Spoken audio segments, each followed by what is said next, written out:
to the UIAAA Connection podcast. GoFan and VNN are proud to be the exclusive sponsor of the UIAAA Connection. Now a combined company, GoFan and VNN provide a seamless integration for digital ticketing and athletic websites. Direct your fans to one place for all your athletic events, communications, and tickets to home and away games. Thank you to GoFan and VNN for their exclusive sponsorship of the UIAAA Connection. Welcome back to another edition of the UIAAA Connection. I'm your host, Mark Hutch-Hunter. Today we have as our special guest, Mike Puzey, Director of Athletics at Roy High School. Mike, welcome to the podcast. Thanks, Hutch. It's good being here. Let's have you begin by sharing with our audience here in Utah and across the nation and around the world where you grew up, where you went to college, your first job, etc. Yeah, so I'm back here at Roy High School, and I'm actually a Roy boy, born and raised myself. So, from Roy, Utah, born here. I graduated Roy High School in 1996. Maybe it's what led me to become an AD as I know Hutch, you would know this name, the Royal legend Ted Smith was yes. I think he was one when you began the UIAAA. He was one of the first that was recognized as an AD of the year. I think it was his last year before he retired. And it was the year after I graduated. And so I was his sport aide. So I learned how to paint fields and do all those kind of setup things for sports. I learned from one of the best in Ted Smith. He was a very dedicated man. So, and then I had, growing up there, I had, two older sisters, and, we spent some time my mother's from Logan and father's from Tremont. And so a lot of Northern Utah connections up there. We spent a lot of time up Logan Canyon, at the cabin stuff up there. So, my first jobs, I was actually an official for Roy Recreation back in high school, making the big bucks. It was probably like $3 an hour back then, or who knows, per game. There's nothing like it is now. Right. And out of high school is when I had the opportunity. I was recruited for basketball. Growing up, though, was actually soccer was my first sport. All those years going, and then I'd always have to have, it was funny because I'm like, why do I always have to have my birth certificate on well, Mike, you're a lot taller and bigger than a lot of these kids your own age. And there was people questioning whether I was that same age. I played in that soccer Right. team. So, kept getting like the yellow, red cards. Not that I was meant, just think I was just bigger, and I ran over people, and was like, okay, maybe that's when I picked up that orange ball and basketball, and then got rolling in that, did that, and track and field. Played a medley. I did baseball, but that turned over to track and field in junior high and then high school. And those are the two sports, that I stuck with. And I signed and committed to University of Utah. Rick Majerus was the coach then. Jeff Judkins, Donnie Daniels. Those years when I was at Roy High, had them, and others. I know Utah State heavily coming after BYU. So it was funny because I'd come do some visits and stuff. And it always seemed it was my English teacher who she wrote a book on Wayne Estes, if you remember back all the way back to Utah State. Eleanor Olson was her name, one of my favorite teachers, and love her dearly. We just had her 80th birthday celebration here at the high school. But these coaches coming in, and they always said, because I was tall and skinny, and she'd never allow food in class, but once the college coaches were like, hey, you got to beef up. She took it upon herself to make sure that I ate during the classes. I was the only one allowed to eat during the classes, and no one else. They're always upset with me and like, hey, well, he's got to put the pounds on. We got to get him. He signed with Utah. We got to get him bulked up for Majerus. So anyway, that's just a little bit of, background, about me just growing up, and went to Utah to high school, served a mission in Sweden, which later gave me some connections, being able to play ball overseas over there. Played at Utah, had some amazing experiences, playing college ball, and then on to, doing that. There was a, coaching change there between. And so I transferred and went to Utah State, played for Coach Stu Morrill. I just named the court after the big tuna is what our nickname was for as players on the. But I learned a great deal from both Majerus and from Stu Morrill, both different styles, that they did, but learned a great deal much from them. different. Oh, much different. Yeah. A lot different. Yeah. I could spend this whole time just telling Majerus and Stu Morrill story. Oh, I'm sure you There's could, some but good let me ask you this, because Juddy's a good friend of mine. I started working Juddy's basketball camp. Well, my goodness, if you graduated in '96, I started working Juddy's camp in 1980 when I started coaching girls at Jordan High there. But maybe we'll go away from Stu and from Rick, and maybe just talk about Juddy. And of course, what a successful basketball person he's been at the U, obviously at the Y, now back at the U. If you got a couple of stories, throw those out there. Oh, yeah. And he's a player's coach. Juddy is a player's coach. And it was Juddy who I can honestly say, like, was able to recruit so many and keep the in-state Utah kids.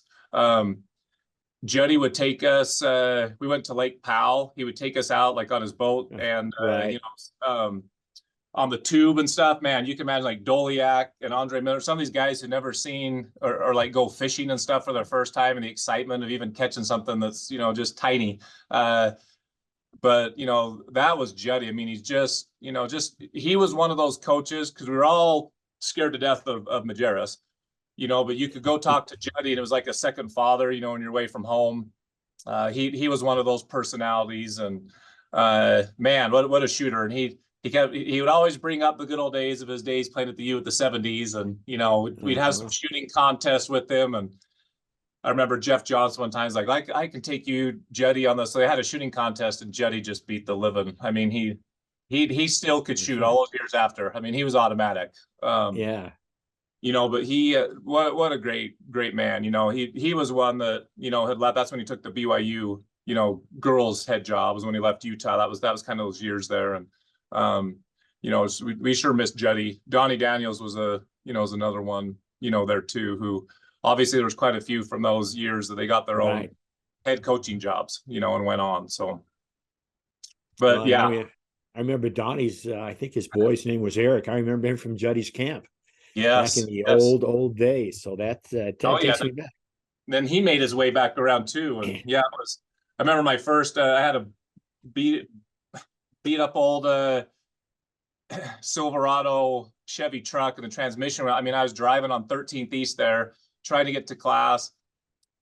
Transmission goes out, and I didn't know who to call. So I called Juddy, and within like 10 minutes, he was there. He had some connection with a friend that he knew, told me there, that's the kind of guy that Juddy is. I mean, he's one of those great down to earth individuals. So he's done very well too. Players coach. That is excellent. Thanks for sharing that. Let me ask you, because I guess I had forgotten. I talked for a minute about your playing overseas. I knew that you did, but I hadn't thought about it for years. But talk to our audience about the time, how many years you were able to play, where you played, etc. Yeah. So after I graduated Utah State, obviously I had a connection there, and I was actually one of the things as a missionary, we would go, and it was actually a really good way to contact. I played basketball. My companion really didn't play, but he played basketball in the thing, and I was actually offered there to play in one of their, professional leagues. And obviously I couldn't do that, but my mission president said, hey, it's okay for the service hours that you do per week that you go play. Because I mean, we got so many contacts and teaching contacts that way. I ended up getting, they wrote like a article on this, missionaries playing with local. This was when I was in yin shipping. And then, they had like a TV interview when I was there. It was pretty crazy, but because of that connection, I just had some connections with some coaches. And so when I was done playing at Utah State, I worked for part of the time at the IHC Logan Regional Hospital. At the time I was looking to go into physical therapy possibly. And so I was working there, and then the contact said, hey, well, we have this opportunity. And so I went back over to Sweden and played professionally for Haga Haninge, it's near Stockholm. And then later on for Noll Ulta, stands for 08. That's the area code of Stockholm. And so had the opportunity to play professionally there. And then that's when, I had some teaching. I first taught I did substitute teaching. but then came back. And so I was back and forth a couple bits. So my total amount of years probably playing overseas, I'd say to be close to about 3.5 years, is what I was there. And I love the opportunity. My final opportunity going there is when I was a player coach. And so I played for the professional men's team, but then I was an assistant for the high school age boys team, and then the head coach for junior high age. Because over in Europe, it's kind of like club levels is how they have it with their basketball rates. And then they have the same thing on the girls' side. You know, they have these younger feeder age, and that high school team, we ended up winning the championship for the country. So that was awesome. I mean, it was great experiences, and yeah. So I want to get back over there. I told my wife that it needs to be one of our things that we go do if I can ever find time from being so dang busy being an AD. That is awesome. Thanks so much for sharing that. Some things I didn't know, and obviously our listeners didn't know. Let me ask you a little bit. Let me tell you the difference of Europe ball too. Is we go into like a timeout, and here they all, because obviously they love their pastries and coffee, and they have like pastry and teas and coffee, and I'm like, where's the damn Gatorade? You know, I was like, I need some, you know. Or then they have the sparkling water that's like just not the regular water, and I had to get used to my first 2 calls, because you put an arm bar up there when you're a big guy, and I just got called, boom, boom, right away. You have to adjust. It's a shooter's game over there. I mean, it was, and I learned stuff developing as a player, because obviously when you play here in the US, it's like big guys, you go down there with your big man coach, and guards, you go there, you don't touch the ball, you get it to the guards. And when I was over there, we were doing all the shooting drills, all the ball handling, and man, I felt like I was back in little league ball, trying to learn to dribble fancy again. And so I honestly, it really helped those things, but it's a different experience, to say the least, being over there, but it was a lot of fun. That's awesome. Let me ask you a little bit of a personal question, Mike. What's your biggest failure or disappointment in life, and what did you learn from it? As I think about that, I mean, I'm going to tie it to this AD job. I put a lot into when I took this job at Roy, and I was single at the time, and believe me, my life was like being AD at Roy High. That's when I first met you, Hutch. Is when it was Peterson was the rep for years for our region, and he was like, hey, here's this new guy that let me, so I did the ADEC for a lot of years, and I was single then. And so my failure that I had, obviously, that I met my wife, and bless her heart, that luckily she was a sports person and could handle the dates, would include some games at Roy High and some romantic nachos and whatever we had going.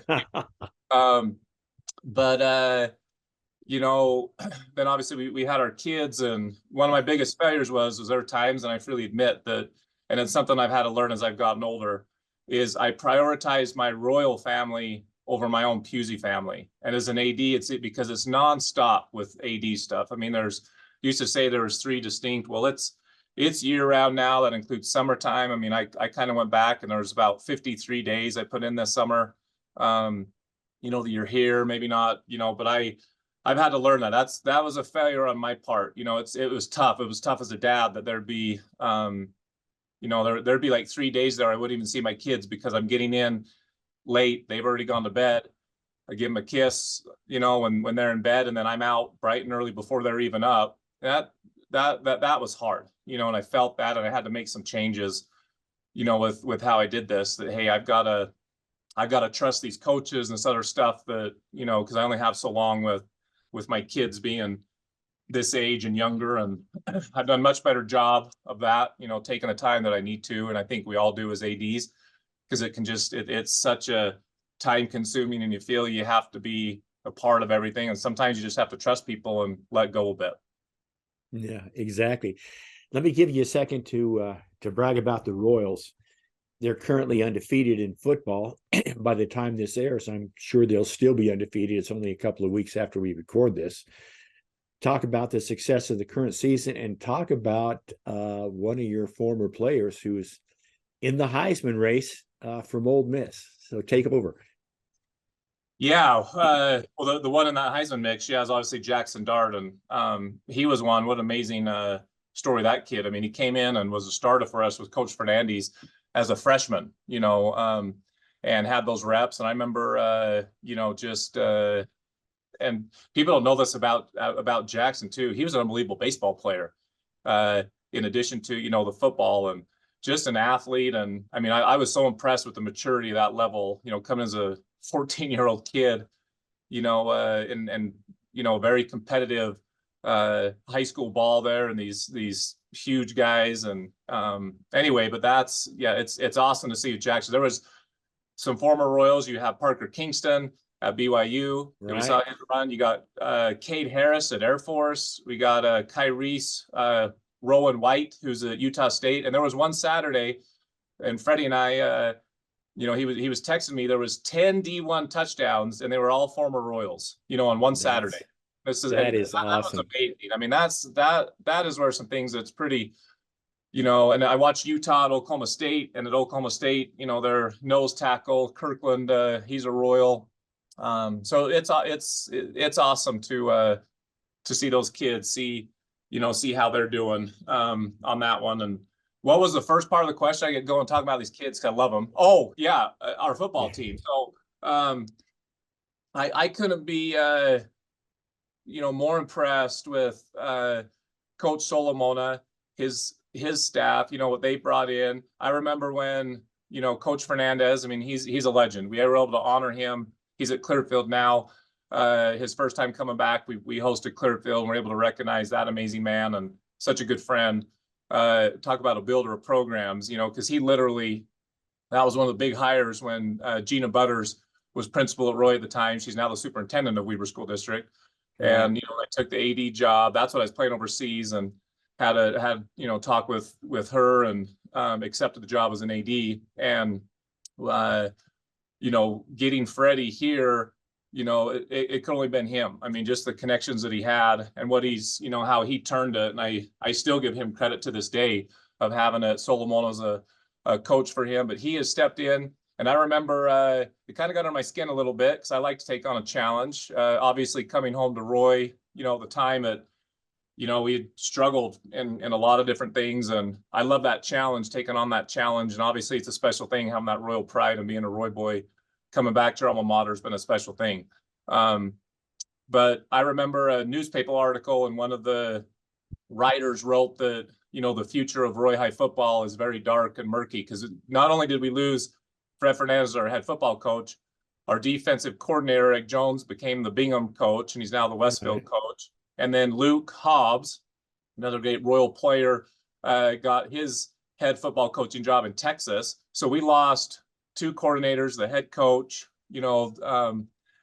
multiple other assistants. And so, I remember just thinking that, and it was a challenge, like, wow, that was a burden, just thinking, what can we do? And what Coach Solomona has done with these kids, and, just started off, there was a lot that said, man, I don't even know, after Freddie left, we'd have 1 win. Well, we got 7 that first year. And then last year, the kids were able to win a region championship, make it to the state quarterfinals within 1 yard of advancing, the semifinals against a very good Alta team.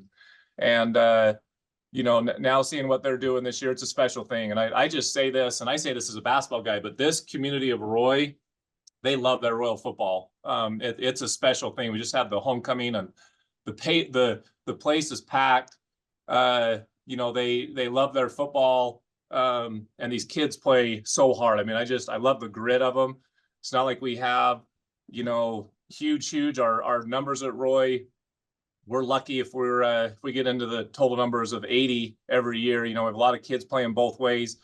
Our key will be just staying healthy, on that one. And we got a huge, a very good Viewmont team this week. Then we host Bountiful, and then Northridge. I think all those teams are in the top 10, and all in the same region. So we're into the grunt of it now. This is where you earn it. And this is where that grit and grind, this is what we're about to face. But it's very exciting. I couldn't be prouder or happier for our kids and what these coaches have done. And the one thing that I noticed, not just with them, it's one thing I preach. I'm on another tangent now, but it maybe leads into something else, is that the thing that I've learned as an AD is that I used to think with coaches, it's your X's and O's and what's your background. It is your relationships has become the number one now. What is your relationship with one another? What is my relationship with the coaches?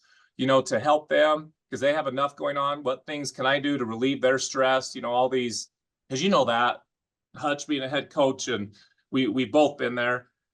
You're trying to prep for a game and stuff, but then there's all this like desk stuff you have to do, and you got to send all these things. And what can I do as an AD to relieve that, especially on a game day? That we as ADs, I remember Rich telling me this when I was on ADEC is, we set the table so that the kids and the coaches can go feast. That's where it's so important. And the AD job is a thankless job, but you do all these things behind the scenes that probably no one ever knows about. You wear multiple hats. You're obviously an athletic administrator. You're making administrative decisions.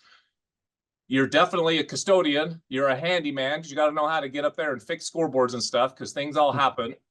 You've got to be a substitute like none other because if faculty doesn't show up or you've got to announce or you jump right in and you've got to do it. And but it's a special thing to be able to do those things behind the scenes, so the kids and coaches can feast. And I hope we can make a run here. I know our community, with their support of the football, that would be a very special thing. So hopefully we can keep it going. Excellent. And you talked about being an AD, so let's just delve into this question. You've been an AD for years and years and years. How is it different, or how is it the same from when you first started? Well, yeah, I have been. You're 14 now. The plate has only been filled more, is what I would say.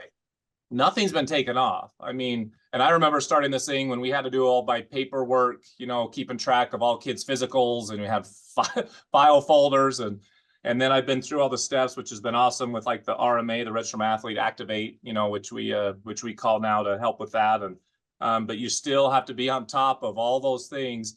As an AD, I think of all the sports that have been added, especially the spring sports. that was a huge change for me. I remember the spring sports for me was like, it was almost like you had those 3:30 games in the afternoon, and you get out of there maybe a little early it's not like that anymore. There's you in the spring, and then you take the Utah weather into account, and you've got like a 3:30 game, a 5:30, a 7:30, and you're not getting out of there till 10:30 at night and then back up in the morning. There's just with all those additions of that, and it's changed that way. To make it nowadays, you really need an AD. Depends how many programs you have, but an assistant AD, and then it honestly would take like a full-time secretary to be able to do it all. We're not quite there yet, but it's but you still have to get it done, and so it's just a matter of you got to prioritize and have those things down. But honestly, that's in the time that I've seen. There's we've been fortunate that our district has seen that need, and because when I started, I'm also teaching 4 classes, then it became 3 classes, then it became 2 classes, and now we don't have the classes. I do have another hat that I wear around here. I'm the PM school coordinator, and I love working with those kids because if there's one thing I miss, it is that connection in the classroom with the kids. That's one thing, especially as an AD. And I tried to, as many as I can for a lot of years, being assistant basketball coach, to help with the bigs, just because I love that, being in that gym and stuff. I do it occasionally, but you miss that, part of it, that connection, with the kids. So I try to do it as much as I can. I have sport aid classes, just like Ted did with me. I have kids that come in and I get to work, 4th or 8th period that help me set up for games and all that stuff. And so that's been nice having that. So, but yeah, in my years, it's just been kind of more and more and more, that we get added on there. And I don't think people realize, they just think that events just happened. And, and you and I and so other ADs listening, we know that all the stuff that goes into it. And believe me, I know all the sacrifice and things that we do and all those things behind the scenes that has to happen, to make these events. Because, at Roy and many places, our events are what the community comes and sees. They're community events. A football game, other than our Roy Days, which is our community celebration, the next biggest gathering in the city of Roy is Roy High home football games. And then the next biggest after that would be the basketball games. And then the next biggest after that, which are also huge events, are these drill competitions we host and region drill. we packed the place. Yeah. So the size of Roy High's gym has been a blessing and a curse for me, with all the events, that we host. But that's what I would say. And it's that it's a physical, it's a physical job. I mean, you're up and going, and I definitely am not a behind the desk, or I'm an out and about, and people say, I didn't find you in your office. I'm like, well, my office is all over the place, so you better text me to find me. Yeah, I'm laughing because when I left Jordan, so that summer was the first year of register my athlete. And so when you talked about all the paperwork and all the physicals, I had 2 file cabinets in the corner of my office, and the top 2 on the left were the seniors, the bottom 2 were the juniors, the top 2 on the right were sophomores, and the bottom 2 were freshmen.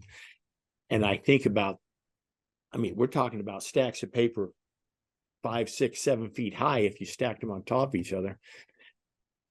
And I don't want to say, I don't know that it's easier now, but I think it's more time efficient, because you still have to check every one of those kids. You still have to make sure they got their stuff in. You got to make sure they're eligible. But I just, oh yeah, I guess I was before my time, because that would have been nice to have had back then. Go ahead. No, it's we've come a long way. I remember when Claire, it was Claire at Logan who began that, and we were kind of an experimental school. We kind of all did it in our region then. And went through all those kind of glitches and the things, and I mean we've definitely come a long way with that. That's helped. But it's just like you said, I'm also old school on part of things. Like, I keep a hard copy, because one thing that I never want to mess up on, and I was told this by May Mia, from her May Mia at Bonneville, on the, you bet, she had made the mistake, and she's like, Mike, don't ever miss submitting an academic all state. Because she goes, I did it one year, and the parents about ripped my head off on the, and so there's certain thing, and I honestly just finalized this up yesterday, because I want to make sure I don't miss any kid, because even on a computer system, things can get messed up. And so I double check the hard copy rosters, make sure, first of all, that they're all good on RMA, and then make sure that every kid, because we need to recognize the kids. I mean, man, if you're able to have that, and obviously any kid what we do in our region is any kid that you submit for nomination for academic all state is automatically academic all region, and that's a huge honor for kids to be able to put on the, so, I mean, that was a chunk of my day yesterday right there, Hutch, just doing that, and we just finished homecoming, because I had to push everything off. I mean, as an AD, there's all these priorities, and how it is. You come in to get A through C done, you're hit with XYZ. Well, by the end of the day, you still got to get A, B, and C done. That's anyway. So yeah, we've come a long ways with that, but there's still a lot of work in those things it's not like the system. You've got to check and make sure everything's good. I'm smiling again, because when you said the advice from May, don't ever miss an academic all state, because I know you probably haven't missed one, but it only took one for me years and years and years ago at Jordan, and I never missed another one after that, because that, along with everything else you did, that is just so true. So thanks for sharing that. Yep. I'm glad the state allows a little, they have some late submissions, that they do now, but only still timed. And yeah. Let's talk for a minute about your journey with the UIAAA. So go back to, you're the new AD at Roy. Obviously, you heard probably from Ted about the UIAAA, then you became involved. So take us through all that. Yeah, absolutely. So, I was very lucky, when I was a young AD, that I had and reached out to some of the greats. Phil Russell at Ogden, was the AD there. And I got Ted Peterson within my own district at Weber High. Kim Peterson was very helpful to me at Box Elder High, and Claire and the Skyview AD. He what was it? They won the state championship his last year in basketball for him on that huge win. What was it? I was trying to think of his first name. It's Ryan Grunig, isn't it? Well, Ryan, Ryan was after, and Ryan's a great friend too, but before Ryan, it was before Ryan. He'd been there for years, but and the name escapes me. It's anyway, Jan, isn't it? Jan. Yes. Yeah, okay. Yeah, Jan. And so I kind of felt like I'm just this young kid with all these guys that have done this for years, and I was just a sponge, and tried to soak it up. And so obviously that's my first experience, like with UIAAA. And what really got me exposed to it was that, like I was saying, it was, the first year, and then Kim asked me if I could go represent our region on ADEC. And then obviously seeing statewide, I mean, it was just an eye opener. And how I never even knew that ADs had like an association like that. And I went to, I mean, I've been there, and I just seen recently, we just had those. I took part in those new AD, sessions, and I had those classes up at UHSAA, and they really helped. I mean, going to the conferences, and the number one thing is just being able to share ideas and just listen and help. And and I've been to those conferences, and I've presented, along with Ryan, we did a presentation, just kind of wanted some simple things that have sped up our our thing of ADs that we can share, that we've just learned over the years. And then I've been able to go to 2 national conferences. I wish it was more. At the time I was just so involved with, because it was always in December, and I was in the middle of coaching basketball. Right. But now that it's but those have been great. I mean, that the last one I've been able to go to is the one in Denver. We went as our whole school district went, which was great. We've kind of gone back to, it's up to each school. And but those are really neat, and it's so I appreciate the UIAAA and the communication that we get. Appreciate you, Hutch. I mean, man, I look at what you've done and started this thing back when Ted Smith, way back in those years. And so I truly do. I hope that you know that. And I know I speak a lot on behalf of all the ADs of the sacrifice you put in all these years, and even retired, and look at you, still doing podcasts. And Yeah. I give it to you, brother. Thank you for doing that, honestly. Well, thanks. Let me ask you this, Mike. What's the favorite part of your job? Oh, that's favorite part of my job is definitely working with the kids. And I always wanted that my occupation, like I said, I took the MCAT. I was looking into going the medical route, physical therapy route, something that way. But my parents are both educators. My grandfather was at South Cache, before it became Mountain Crest, the Mountain Crest High. Then he was at Skyview. My grandma. So on both sides, we're just kind of, again, our blessing and our curse. I guess the curse is financially, what you get is being in education. But I love it. I just see that these occupations, and being in education, you're in a service-oriented occupation. You serve. And I've always wanted to do that in my life. And I feel that, with what I'm able to do, and what gives me the greatest part of this job is seeing the kids, or like homecoming last week, seeing the community standing, not even standing room, hardly only, and seeing all the way from, 80-year-olds at the game, all the way to these little kids, on our little future Royals that run out with the team. And we have elementary nights, and it's amazing to see when you can get a community involved. And just seeing the kids have some success, and success doesn't always come in wins. I mean, I'm just talking to some of these kids, and I know this for a truth to be at Roy. I mean, there's different demographics across the state. Some of these kids would not be in high school if it wasn't for sports or any other extracurricular, for that matter. Some of them, these extracurricular activities keep kids in school and keep them going. I'm a firm believer in that. I have 100% seen it. Especially where I'm also wear another hat as the PM school director. And I see some of these kids who want to drop out, and, you get in these kind of talks and stuff, and they express to me that, man, if it wasn't for this teacher or this coach or this activity, I wouldn't be where I'm at and have this diploma. That's the payday for me. Excellent. Let's finish up with a couple of questions. The first being this, Mike. I need your 2 suggestions for a brand new AD in order to be successful, and they need to follow Mike's suggestions to attain that success. What would your 2 suggestions be? I would say, number 1, be a sponge. And what I mean by that is talk and get ideas, those, whether it's in your own school district, if it's in your own region, just take in and get all the suggestions you can, because your head's spinning, especially that first year as an AD. You're trying to understand that. But take in all those ideas and see which ones would fit, because every school is different. Every demographics of kids is different, but take in that, all those ideas and then see what fits you. The second thing I would say would be your relationships. Again, your relationships with your coaches you want to build is more important than anything. And then express that and preach that with your coaches to your kids, because it's in the end, there becomes one team who wins a state championship.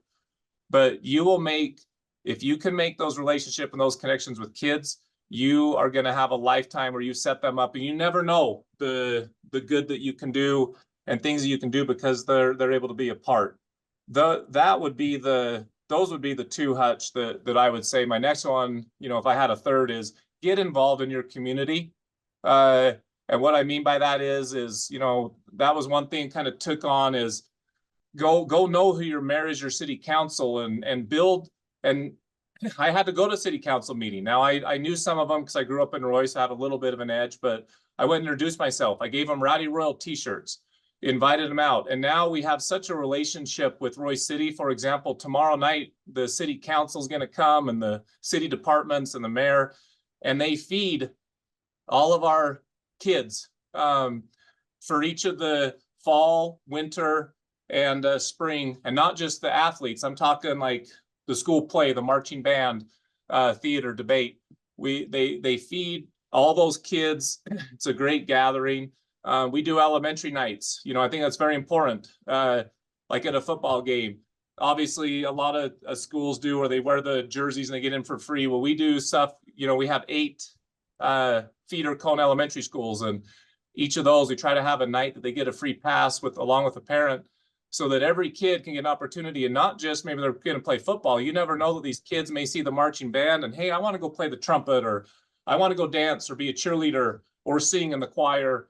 Just you want to expose them to that, and it just helps build that pride. I'm a big one on the community is a huge one. But you've got to reach out. You need to reach out to your feeder, like in my situation, our Roy Rec programs as part of the city. And I tell my coaches, we need to be visually there. Yes, it might sacrifice. You have to go for a couple hours on a Saturday, but go watch these kids. Let them know that you care. Do coaches clinics with those fathers and mothers who are donating time to coach, at the youth level. Because in the end, that's what feeds you. They are our roots that helps us build that tree.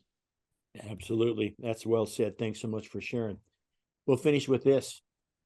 What question should I have asked you that I failed to ask you, Mike? Why would you want to be an AD? No, I'm just kidding. That's just I love the questions. I mean, I think I kind of answered it before, is, how you involve a community. If there's something that, each AD is in a position, and each of us has strengths and weaknesses we need to work on. Obviously you got to use those strengths, but you can't be afraid of getting out of that comfort bubble. We teach our kids that all the time. We teach our players that all the time, that get out of this. And we have to constantly do that too, even as adults and as we get older. So that, and for me, it was just that one, because if you can tap into and get that community and some excitement going, I mean, it's an amazing thing to watch. And kids, want to be proud and want to, go to the high school where they live. And I think that is crucial. So yeah, anyway, I sure appreciate the time chatting with you, Hutch, and it's been awesome.